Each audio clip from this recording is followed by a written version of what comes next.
Because the solar output in terms of, visual radiation, all that is more or less constant. Whereas the variability is so spiky and everything that it must come from another source. Like, why not electrical? And of course, you're talking about telluric current transformer, which fits right into the heat transfer mechanism. Welcome to the March 20th edition of the Electric View. I'm Neil Thompson. Today we got David, Heather, Buddy, Edwin, Robert, Cameron, Richard, James, and Todd with our special guest geologist, Bruce Leybourne. We will be talking to Bruce about his work with the IASCC and discuss what is going on under our feet. Okay, well, nice to meet everybody, and we could talk about whatever you guys are interested in here. Shall we get started? Sure. I have a question right off the bat. I was listening to your presentation earlier today, and you were talking about Giordani's theory. I forget how you pronounce his name, about tidal flux and conductivity change. I'm particularly interested in that because we were talking about it on a previous episode with Neil, and he lives in the Bay of Fundy, where there's a huge tidal flux every single day. And I was interested in the conductivity charge and how it might affect the surrounding area, the land, and maybe some of the creatures, if you might know. I'm not sure about all that, but Giovanni Gregori, that's how you say his name. Okay. He's an Italian physicist. He's about 80 years old now, I believe. And he's still writing, but his general idea, he has a book called Earth's Endogenous Energy. It's titled Earth, Sun, Galaxy, Earth's Endogenous Energy. It's got like a couple thousand pages.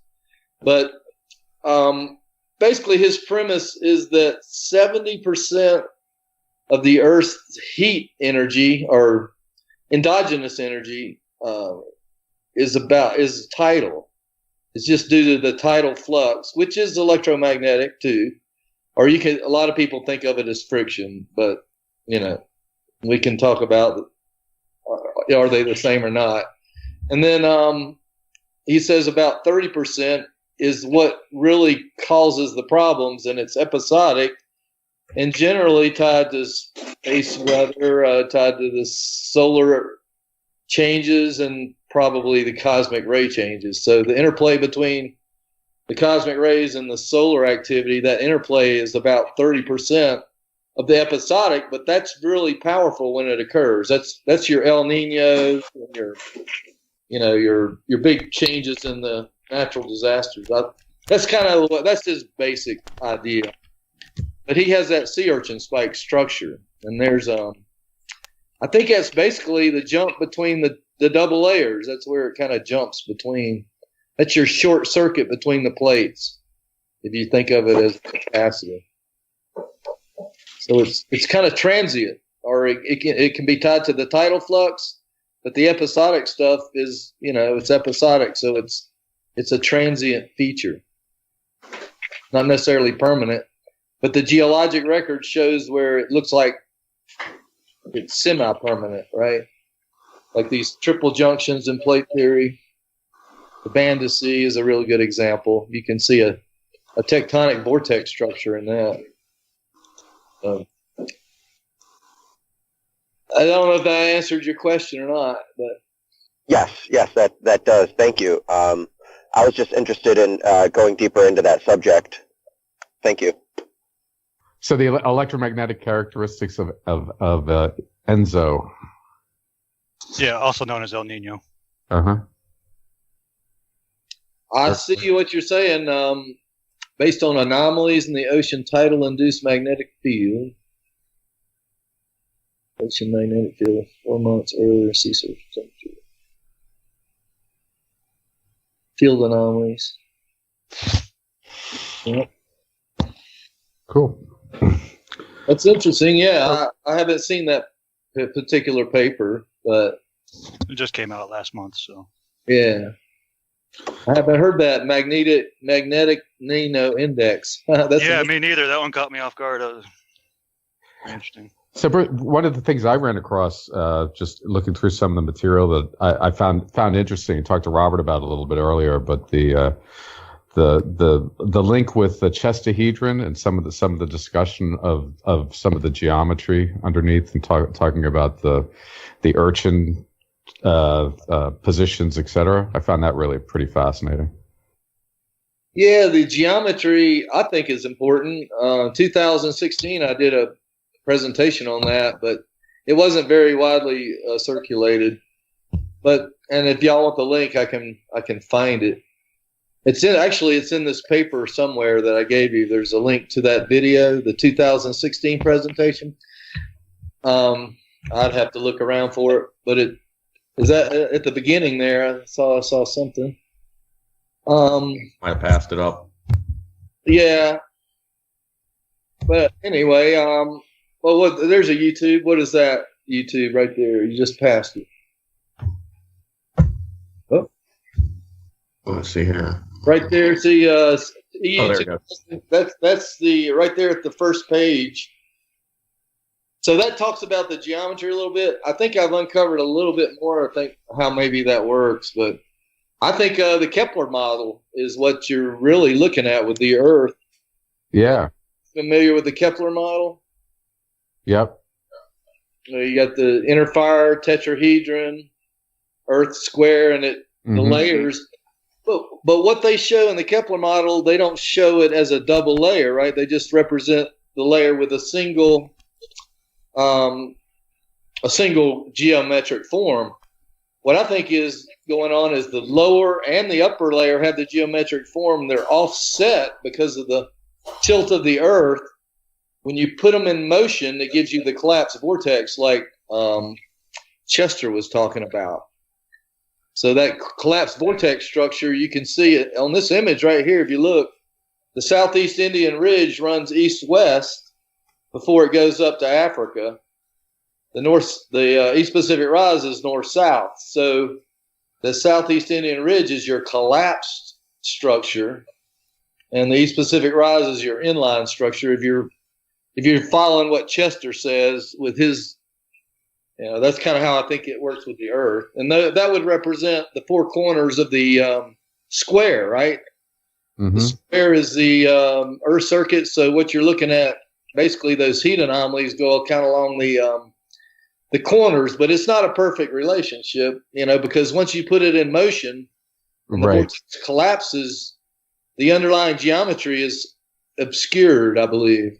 It's not that obvious.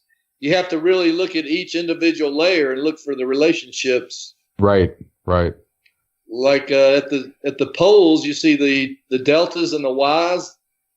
To me, that ties into the tetrahedron.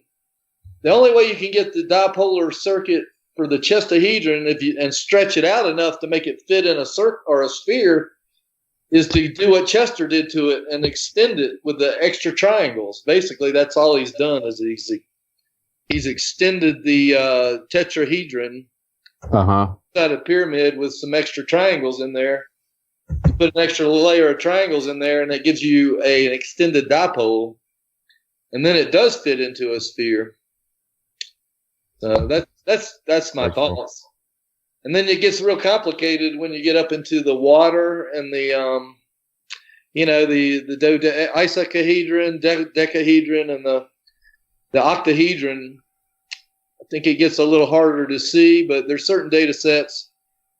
Like there's a picture that from the space station that's looking down at the North Pole, and you see pentagon structure in the ether, basically, that's coming into the top of the pole from the space station. Well, you wouldn't be able to see that any other place, right? You wouldn't see that from below. Mm-hmm.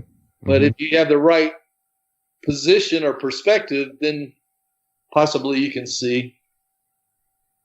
You got okay. We're looking at the. So I'm trying to find the pole pictures that you have with all the geometric shapes. I know it was in either the draft or the field means paper that you sent me. So here's the images at the pole, like he was mentioning. Oh, there you go. Yeah. Yeah. So if you look at that inner triangle is right over the Gackle Ridge. That depression right there north of Greenland, that's called the Gackle Ridge.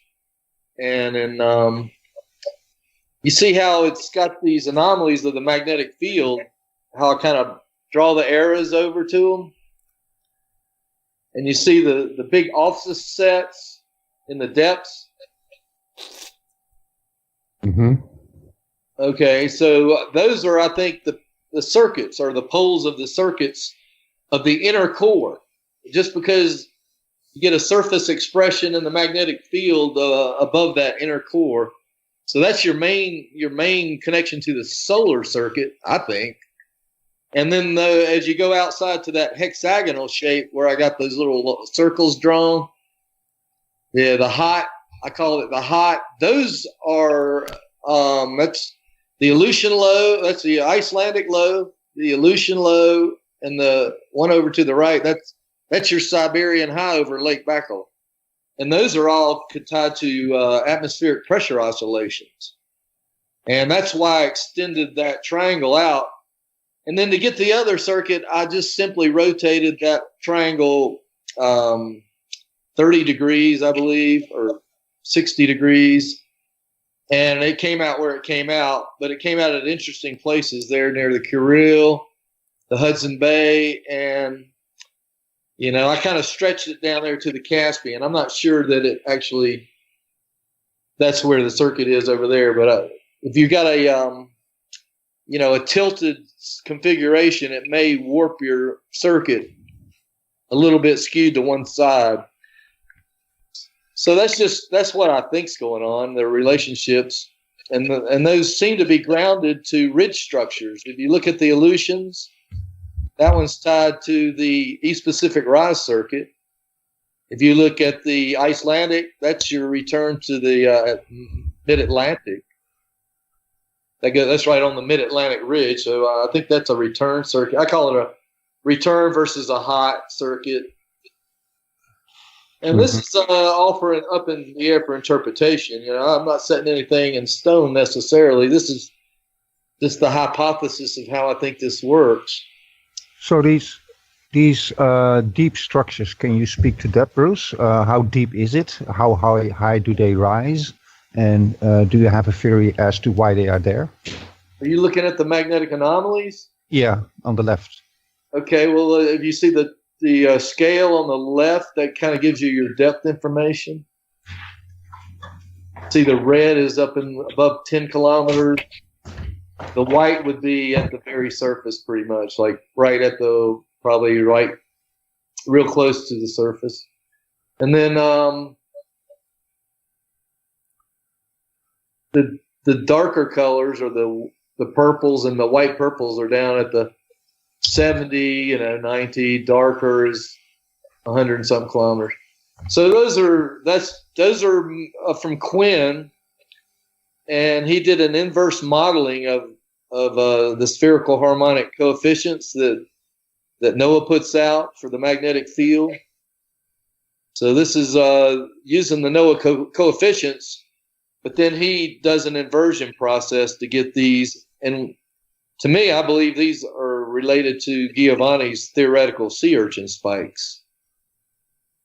So that's kind of how I think that works. And they connect the deeper double layer to the upper double layer. Okay, so this is still all very much electromagnetic / gravity, if you will. But is there a physical relationship there? Meaning, are they upheaval domes or something that we're looking at? Deep down in the earth, or you can look at the map and you can see one of them's close to an island. Mm-hmm. I've never been up there. I can't really confirm or deny. The two on the right hand side are both near islands. You see those little islands offshore? Yep. And the one on the other side, I believe that's what they call the Davis Straits up there in Greenland. But, as far as surface features, I've never really been up there to look at that kind of stuff. You can Google Earth and zoom in, and that's a Google Earth image, and you see an island at each one of those, basically those really shallow, right under those islands, really. And then that one over there is, on the left is a depression. So the features are islands and depression structures, and right. If you're looking for surface features. Now, I don't think there's anything special about those islands. They could be, islands. There's more islands than them out there. But. Well, in your article, you talk about deeper structures, very deep in the Earth, and I believe we talked a little bit about that during the EU Geology tour. I was wondering if they are related, so the deeper surface or mantle structures, ridges and dikes and whatever, are they related to these anomalies, these magnetic anomalies and these correlations that you point out? Is there a relationship at all?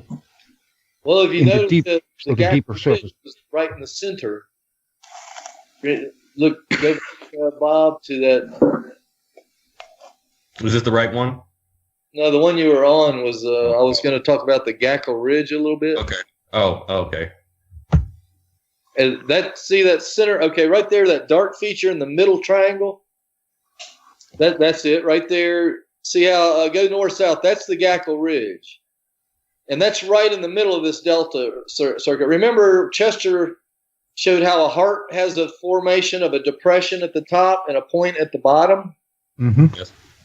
Okay, so there's your depression at the top, and the Transantarctic Mountains on the South Pole would maybe be your point at the top. And that kind of relates to the chestahedron in some regards as to the way you get that heart shape.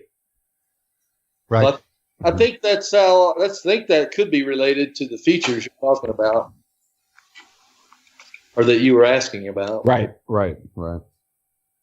There was some mention that there's a bit of a shift as time goes on, and it's not like there's no like constant rotational velocity. It's like there's a build up and then it shifts sometimes. Is that a proper interpretation? Or you talking about a change in length of day for the rotation rate of the Earth? Or no, like it's positions of these things. Are these fixed? Are these geo-fixed, or are they? Is there some kind of movement of them? Well, in our lifetimes, they sure look that way. Okay. Okay. Right. Yeah. These are geologic structures. They probably do move over geologic timescales. Okay. But I guess perhaps it was the sun, the 40 days and the 44 days of the sun. I think it may have been that phase relationship or something that I was picking up on. Oh, now the rotation of the sun, I think there's a big effect, that 40-day rotation. Mm-hmm. Yeah, I think there's a big effect on the circuitry tied to that rotation. Yeah, that's probably what I was picking up on. And there's a Madden-Julian oscillation has that frequency, which is a real high-frequency climate change mode that kind of starts over there in the African Congo and comes all the way across the Indian and Pacific Oceans in about 40 days. It's like a high-frequency El Nino. You think okay. That way. That's kind of how I think of it. Okay. Very cool. So what got you inspired to dive into this work? Because I can definitely see like there's a great passion for the exploration of all this stuff, and which is actually kind of infecting all of us in all different angles. So just out of curiosity. There is a story back in 1995, a friend of mine was investigating a theory called surge tectonics. I don't know if you've ever heard of that, but it's a guy named Art Meyerhoff. And he had a copy of it. The guy, he was collaborating with them, and they were looking at tectonic vortex structures around the globe. And he throws this theory on my desk and asked me if I could look at it and tell him what I thought. Of course, I'd never heard of it, so I didn't know what to think of it. Sat on my desk a couple months, and then I cleaned off my desk one day, and I started looking at it. And I started thinking, well, maybe so. It's kept an open mind. But at the same time, I happened to read this article about earthquakes precursing El Nino, like 6-month precursors to every El Nino. A guy named Walker, the University of Hawaii, had written several articles about that. And I had happened to be reading that at the same time, and I thought, well, I wonder if this new theory may explain that, why there's earthquakes before the El Ninos. And that's kind of what started me looking into it. Just a curiosity and a new tectonic theory. And the two together was like, well, maybe they do explain each other. Well, I started looking at it, and it started making more sense because the tectonic vortex structures of El Nino lay right under the big pressure oscillations in the atmosphere. You look at the band of sea. This is getting off the track of this particular bulletin. This wasn't in the bulletin. But the band of sea is where the low pressure of El Nino resides. Over there is fairly permanent low pressure cell. And the high pressure cell of El Nino sits right over the Easter Island. Uh-huh. And it looks like Easter Island has a couple tectonic vortex structures. The Easter Island and the San Juan, or the Juan de Fuca. No, not Juan de Fuca. Anyway, there's an island south of Easter Island. Whereas the Banda, if you look at it, you can almost see the yin-yang vortex structure in that real easily. That triple junction and plate theory just north of Australia. If you look at it with Google Earth, like a topo or bathymetry, you see a very nice vortex. That's you'd have to go right there to the tip of the Indonesian island arc, and that's where it resides. Just a little bit south of that. Right about, just a little more south. Right, you almost did it. Right there. Yep. That's your band to see. And if you look at that, So anyway, I got into this looking at tectonic vortex structures originally, but the problem is we were talking gravitational teleconnection to explain the pressure oscillation. And then later it sounded like it was electronic. Once I started looking at the Giovanni sea urchin spikes, I realized it was more likely electronic, was varying that density. And so, but basically you get electrical heating and you get a thermal change, which is a density change, which people measure as a gravity change. So that's how it kind of works, my understanding. Cool. Easter Island certainly has something that looks like an arc blast on it, for sure. So. Yeah, well, if you look at the whole Earth as an arc blast, you might start thinking all the ocean basins may have been carved out by these arc blasts. Wow! Right. That's a huge concept. Yeah, that's Wall's idea. I'm not quite sure if I, buy that yet. But being a person who goes, wow, expanding Earth seems really good, but I don't know now. I'll float around that idea in my head for a while. Well, think about how the mountains, where's the power from mountain building come from? Possibly a dead short between the upper double layer and the lower double layer. You get that dead short. And there's your power from an arc blast. Anyway, that's just some ideas, that kicking around. And to me, right now, it's a pretty entertaining one. It's very, definitely. I haven't heard any really better ones. Expanding Earth, well, is it net expansion, or it must contract sometimes too then, huh? Well, how do you get the mountains to build if you only have an expanding Earth? And that's right. That's an interesting one that I've seen come up is this tie-in between, particularly on, like I've seen it on Suspicious Observers, but this tie between cardiac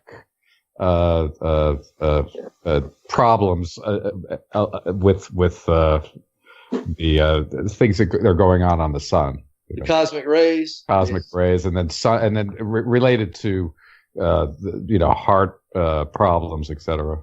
I just felt on the 18th when they called out that geometric storm, I had a little bit of a chest pain in me, and I was like wondering what the hell's that all about, because I don't like smoking around. Indications show that it's local geomagnetic variability.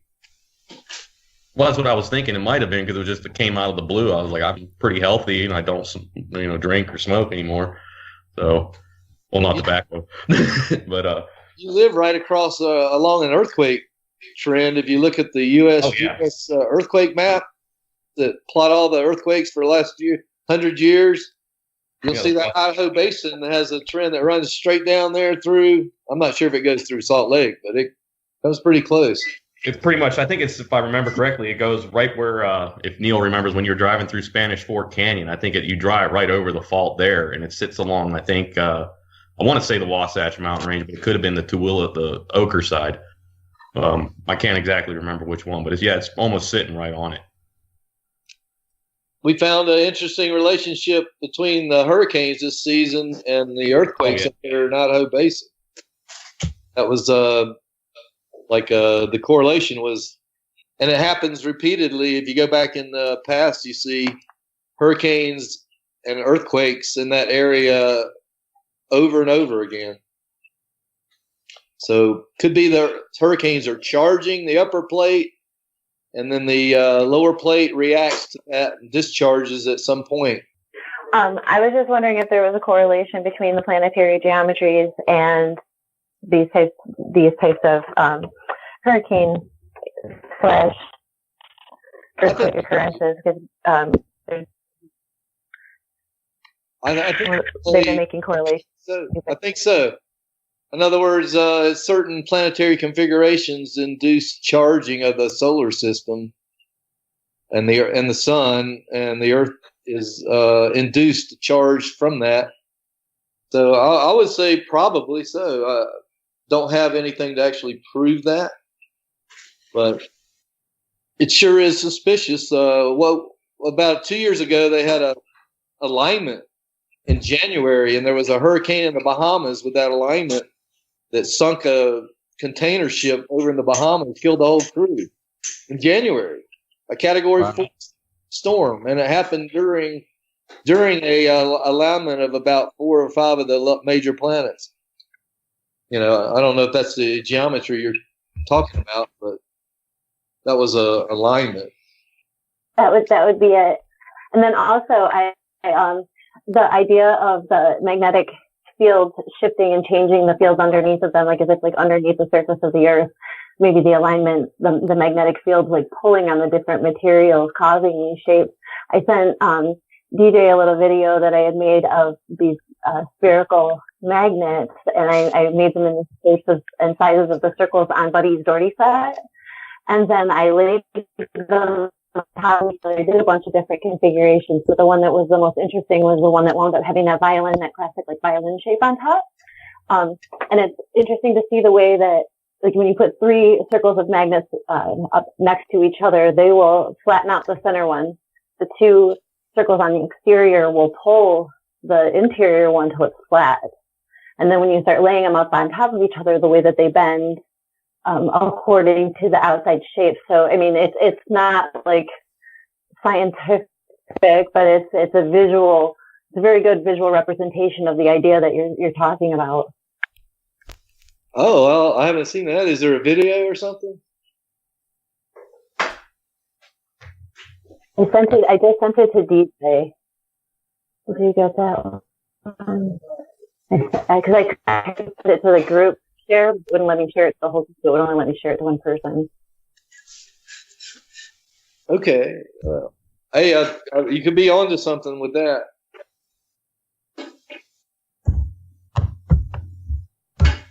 Did you get that, Dave? That message? With that little video on it? Is this it? Oh, that's from Todd. I think if you add it into the group chat there. Dihydroxyl. Yeah, there's a lot of water makes it more conductive. What they're saying is the techniques that they're using to kind of define the mantle boundary is maybe corrupted by iron oxide on the olivine. Basically, the water is giving them a false reading. Okay, I think they're just using density changes in the, looking at the density changes from sound or acoustics, seismic data. I'm not sure how that correlates theoretically with what you're talking about. Bruce, what's your make on everything that's going on, or the discussion of the magnetic, the reduction of the magnetic field and potential of magnetic flip? I think that the field lines are what they call the magnetic stripes along the ridges. Is that what you're talking about? It's like what Ben Davidson has been discussing, just as far as pole flip. Yeah, the pole flip, etc. It's a possibility. I think that the ridge structure would have to totally change for you to have a pole flip. In other words, your Antarctic would probably have to sink, and your Arctic would have to rise in order for the poles to actually reverse like that. And right now, I'm not seeing evidence of that, but that Gackle Ridge had a volcanic eruption in 1995, what they call a Pompeii-sized eruption. Mm-hmm. And if those sea urchin spikes were activated up there, that could be what's attracting that, creating that motion of the North Pole, accelerating that North Pole motion, just by a simple attraction because of the activation of that ridge. But, a pole flip, I don't see it, but, I can't say it's not going to happen. Uh-huh. Okay. The field's definitely weakening, and I think that's more tied to solar induction. Okay. Than the Earth. The Earth is reacting to what the sun's doing. The sun's field is weakening. Right. And so our field is weakening too because of the induction effect of the sun. Right. I see a lot of like the geometry that you're showing with the Earth. I'm seeing as far as like positions of sunspots and on the sun, obviously. So it seems like there's a commonality of this type of magnetic / electromagnetic behavior. Among all these heavenly bodies. Oh yeah. I think the Earth is definitely affected by all the other ones. There's a guy named Scafata who wrote a pretty good paper about how he relates it to gravity, though, but he says that it's basically, you could think of it like the orbits of the planets, like a swizzle stick in the center of the sun, and they create vorticity, like stirring motion. The center of mass is shifting, right?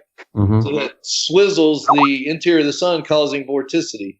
Now he says he talks about it in gravitational terms, but if you want to think of it in electromagnetic terms, I think it's also valid.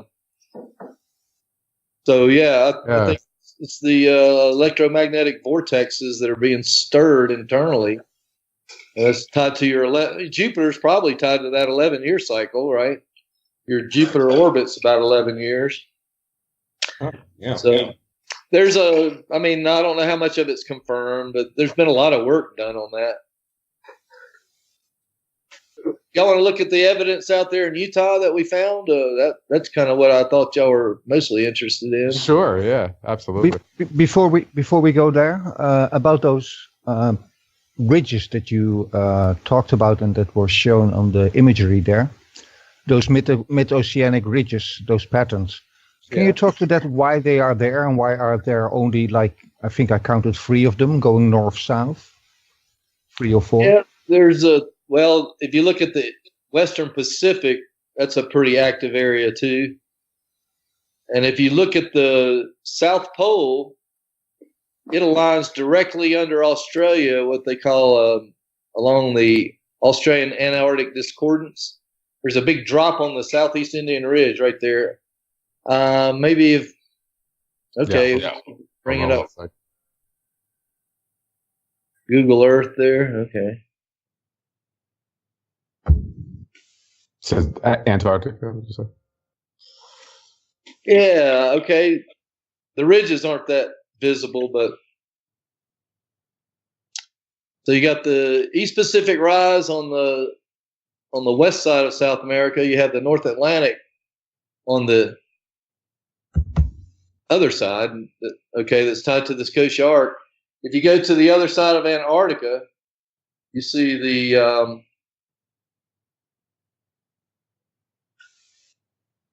connection to the Southeast Indian Ridge under Australia. You have to zoom out a little.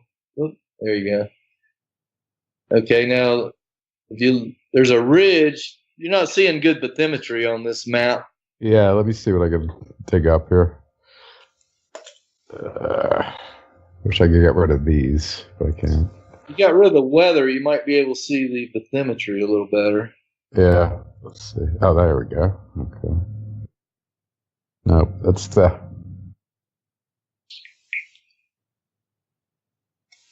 But those ridges, I believe, are basically your big circuits connected. They're tied to your cube geometry, the double layer, the mantle Earth circuit. So you're seeing you're seeing three, but if you got to include the west, yeah, there it is. They did a high resolution survey right on it. You can see that dark patch on the ridge. You were right at it, further north. Further north, yeah. Right there, see that dark patch? That's the Australian Antarctic Discordance. And they've done a high-resolution survey. That's what that dark area is. All these darker areas are higher-resolution survey work they've done.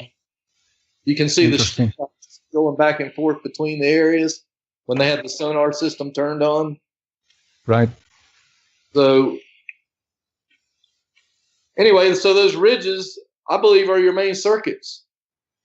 But why are they where they are?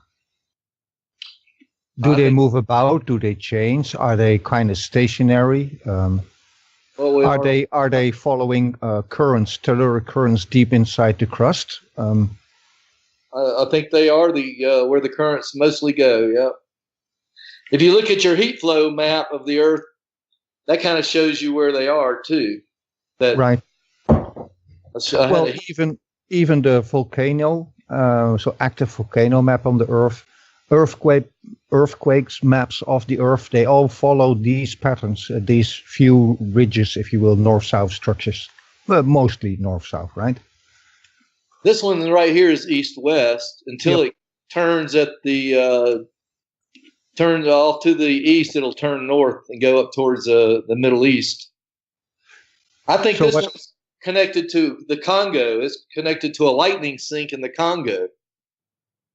And see, these circuits are tied to lightning strikes. If you start looking at the lightning strike data globally, you'll see where the termination of the ridges are tied to these huge lightning grounding areas. That's another one of those in Venezuela too. Venezuela is tied to the East Pacific Rise under the Caribbean. There's that mantle gravity circuit is what kind of portrays where that is. That is in that bulletin. And if you notice, there's a ridge structure that rings Antarctica. Pretty much goes all the way around Antarctica. Yes. It's like it's getting torqued in. Yeah, and to me, that ring structure is where you get most of your induction effect from the ring in space. You got a ring. The aurora is a ring of space plasma, and you have a ring at the South Pole, so around a tectonic ridge ring, and then you have the outer core, which is huge, and the inner core. So two more spherical structures. So you have a step down energy transformer with ring to ring currents. You can think of the Earth as the big coil, and the sun is the little coil. So the coils that are in this are getting induced by solar activity. You can look at it as the solar wind doing it, but it's really the sun's induction. It's kind of like a neutrino entanglement, when they talk about one molecule does the same as the other, and they can separate them at great distance, and they still continue to do the same thing. Mm-hmm. That's the same idea as induction of energy at the sun-Earth level. At our scale, we think of it as induction. At the quantum scale, they call it entanglement. Mm-hmm. And at the galactic scale, they call it black hole entanglement. Right. It's right. To me, it's just induction. Simple induction, to me, is the easier way of thinking of the whole entanglement problem. So the Earth and the sun are basically entangled, right? But the entanglement is the magnetic or the electromagnetic induction effect is the entanglement. That's kind of how I think of it. It may not be a correct interpretation, but for so we wanted to make a jump, I believe, to the southwest of the United States. That area of the western states is, of course, famous for a lot of battering of the geology there. There's volcanic activity there, allegedly through subduction zones. Can you speak to that, to make that link towards the southwest of the states, Bruce? Subduction zones and that particular area? You only have the Cedros Trench right there off the Baja is the only active subduction. Unless you're talking about up there near the Cascadia where, the Juan de Fuca. Well, plate tectonics, I believe, tells us that the mountainous western part of the North American continent is so mountainous and elevated because it shifted over the Pacific plate, or the Pacific plate is pushed underneath it, something like that, right? Well, if you look at your map you got right here and follow the East Pacific rise up, it goes right into it. So it looks to me more you could think of it as a circuit. But the subduction zones, if you look at offshore San Francisco, it looks like there used to be a big trench there that got filled. And right. Maybe the arc blast that blew out the Grand Canyon, maybe that's what filled it. I don't know. That's kind of a working hypothesis, though. Yeah, it looks those trenches to me, at least, it's personal, but they look like mid-oceanic ridges only on land, right? Dried up. That's all. Well, there is a rift in the Baja. They call it the Guaymas Basin Rift. That is a rift. And what's right. interesting, on the other side of the Baja is a trench. So that it kind of doesn't work for plate theory at all, does it? I don't know how the official geologists look at this, but in my mind, it's just a continuation of that rift system. But there you go. Might be erroneous. No, I think there's a relationship. I think it's more of a circuit relationship, but right. The plate theory just doesn't really work for me that well.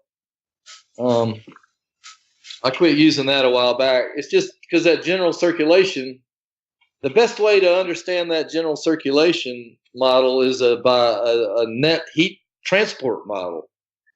You see the same thing at the equator, right? The sun heats at the equator, it rises and moves towards the poles, right? In this big overturning convection cell. Sure. That's kind of the model of plate theory, right? That's what they're saying about the way what drives the plate motions. But I'm not particularly fond of that one myself. So, well, if you look at how it really flows, the atmosphere has jet streams, trade winds, and big pressure cells. It doesn't have this nice overturning convection. That's just a mathematical construct. Right. That's why I don't trust math a lot. Because it's just like a 1D model compared to this entire infinity of possibilities. It might be good for describing a boiling pot of water to some degree, but that's even in cells. That's not in longitudinal rolls. Right. And to me, that doesn't. It's an ideal net heat transport model, and it doesn't really work that way. It's just. Even in the Earth, I believe it's stream flow processes and pressure cells, and like they've always said that the deep mantle has a westward drift in the magnetic field data, right? They've said that for years, that there's a westward drift to the magnetic field? Well, you could think of the deep mantle as a westward drifting trade wind. And the upper areas flowing eastward like jet streams. The geostreams would flow eastward. And then you have the tectonic vortex structures that connect them. And that's where Giovanni's sea urchin spike theory comes in. And so you add the circuits to his ideas, you start to get a better model, or try to understand the electronic model of the Earth a little better. And for those lay people that'll be watching this episode later, you're saying that the sea urchin spikes are basically where you get volcanoes, correct? Yeah, that's where the electrical energy is coming to the surface, I guess you could think of it. Tidally driven. Most of the volcanic activity is tidally driven. But when you get these big changes in the solar wind, you get episodic, that's what causes your eruption phases. You had the wildfire outbreak in Southern California. You had the El Nino, La Nina, and you had all the hurricanes. And, you have them all over and over repeating in somewhat of that sequence. I'm going to share here real quick because I mentioned. Go ahead. Yep. They all seem to be tied to this electrical circuit switching. Uh-huh. Share screen. All right. There you go. You got it. All right. So if I bring something up, y'all can see it. Let me see. Well, let's see what I got here. Yep. We got it. You can see something? Yep. All right, this is something I'm working on right now. So there's the data. There's that data you were just looking at.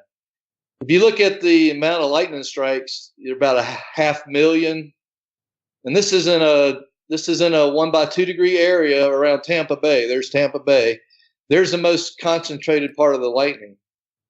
So in 2003, it almost doubles. It goes up to about 1 million strikes. Mm-hmm. This is when the magnetic decay of the Earth turned. Let's see if I can find that image. There it is. That was right here. See how the magnetic field is getting weaker and weaker. And that's where it turned. That's where the lightning doubled.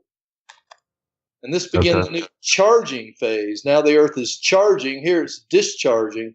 You can see the climate of what they call the Pacific decadal oscillation is pretty much tied to the peaks and valleys of this magnetic decay curve.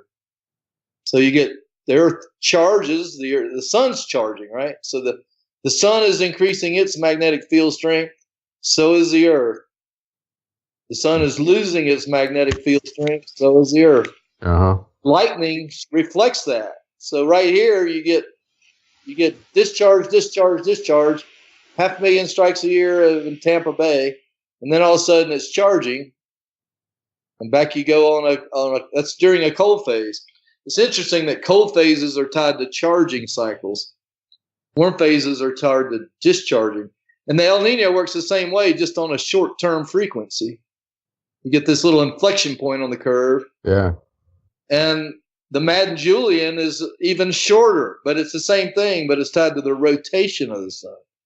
So they're all tied to the changing of the magnetic fields of the sun. Is there a correlation with this data to earthquake and volcanic activity? Oh, yeah. Yeah. Right here at the bottom is the 2004, all those hurricanes that hit. Let's see. All the hurricanes that hit right there in 2004, 3 of them crossed that Tampa Bay lightning strike anomaly. Charlie, Jeannie, and Francis all crossed that point. Katrina hit the Wiggins Arch over here. That's a lightning strike anomaly. So why do they start at the Azores or something to that effect, those little islands? Why do they start over there? And why do they go towards that discharge spot? Can you talk to that? I don't know all the reasons for why they start over here. You'd have to look at North Africa, Canaries. It's just, that's interesting. They don't all start here, though. You get some that start over here, and there's some that start in this region, some that start down here. But there is a big part of them that start over here. Right. There's probably some underlying fundamental reasons, but I don't have all those reasons. Could the mental features as being, deep features in the Earth, could they be responsible for something like that? That they follow specific magnetic lines or cross material even? Here's your magnetic anomalies in the Gulf, the southeast Florida region. You see Looks that? like Andrew was heading for that spot too. You see this trend here? This trend? Mm-hmm. That's an ancient Triassic rift that was formed about the time the Gulf of Mexico opened up. Well, the Atlantic was a big arc blast, and the Gulf of Mexico was kind of an eddy structure, and the Mississippi River was part of that. You can start to see maybe some of this is remnants of that. But this is the upper layer. This is the shallow stuff. And this is where the lightning grounds. So you could think of this as the upper plate. And the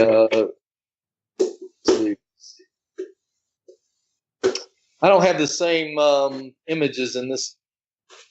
I have to go back. Oh, there it is. Okay.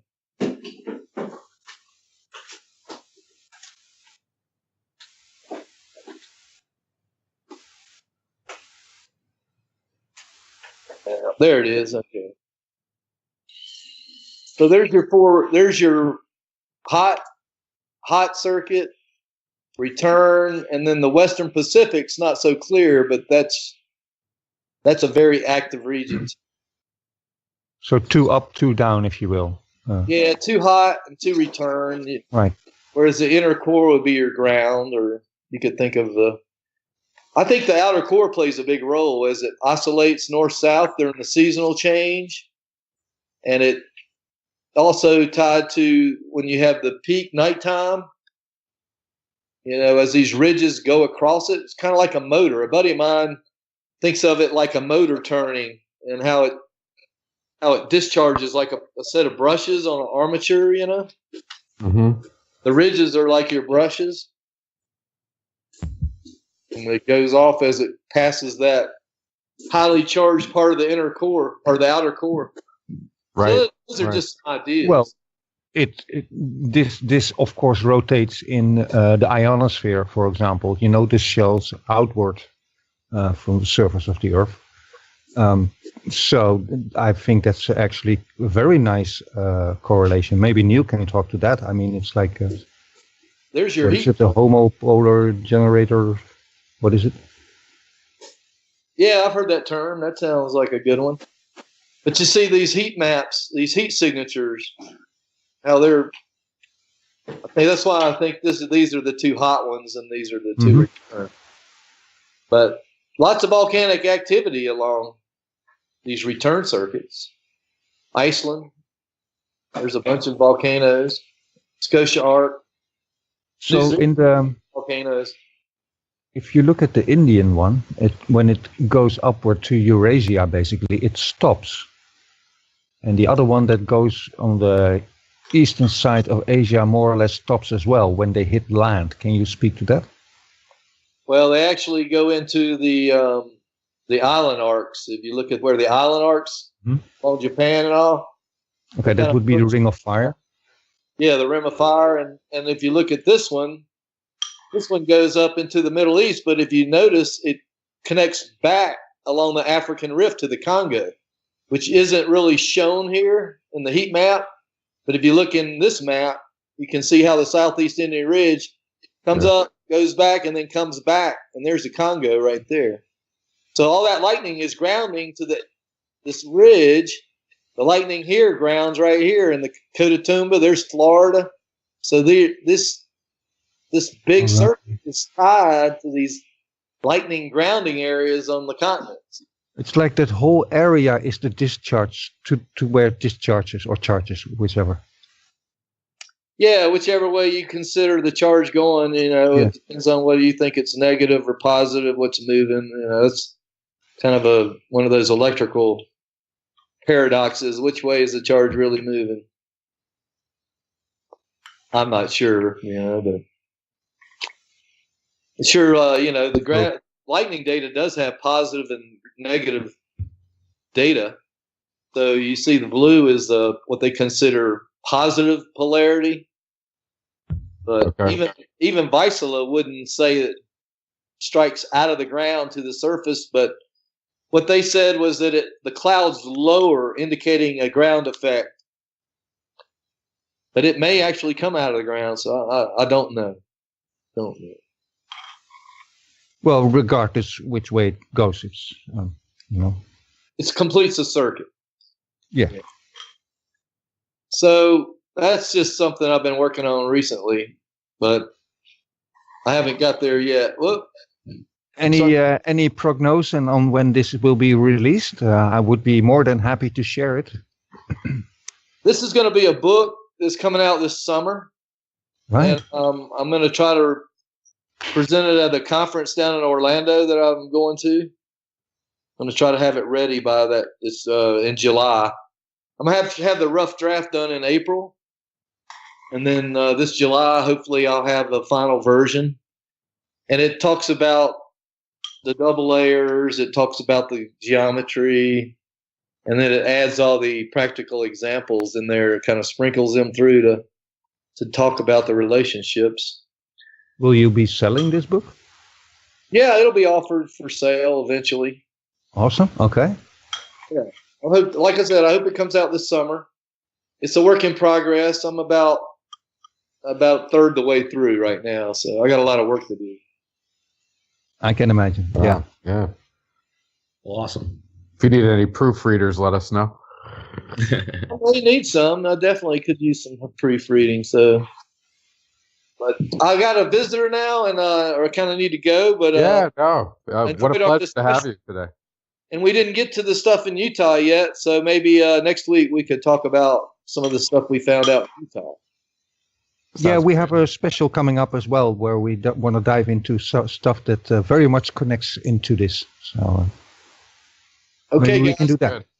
Thanks a lot, Bruce. Thank you, Bruce. Appreciate you joining us. Good talking with y'all, and I'll see you again soon. All right. Talk to you. I'll see you probably next week, Bruce. That's right. Okay. Okay. Take it easy, Thanks. Bruce. Bye-bye. Bye-bye.